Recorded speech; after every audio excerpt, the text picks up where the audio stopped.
So, Caroline, you remember when the invasion happened of the 40 Foot 50 years ago? Yes, yes. Because my husband realised it was going to happen, and he said, "Oh, I'm going to bring the girls, my little girls." He felt it was very important for them, and I was too nervous, as a swimmer then.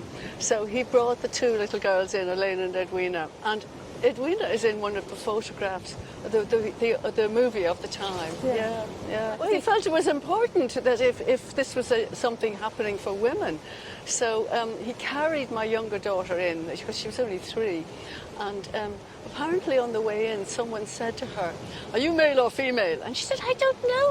And so, so they're delighted that they were here. You know, the 3-year-old, I don't know if she remembers it.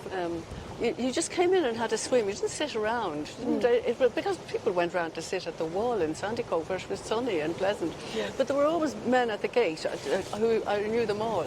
But they would be what we call the gate, and they would have a little table. Tommy Ryan would be there at the table doing his crossword, and people gave donations, or members gave their sub. Yeah.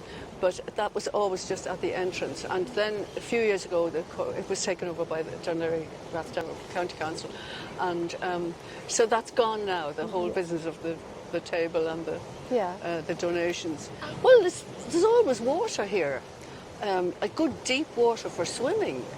You know, no matter what way the tide is. But sometimes, a day like today, you can't get into it. But in general, that's why. Yeah. And, so I was, you know, always on the beach as a child, and my children, and I've brought my grandchildren here always. Yeah, not to the 40 Foot though. No. You know. Yeah. But it was changed out of absolutely all recognition. Yeah. It is completely. And since the pandemic, there are so many swimmers. Yeah. You know, I mean, the place is always packed. Yeah. And at one stage, because of my work hours, I used to come at 7:20 in the morning, right through the 1990s and 2000, I think, and in between. But at that time, there were a few people, always the same people. But now, it doesn't matter what hour of the day it is, it's busy.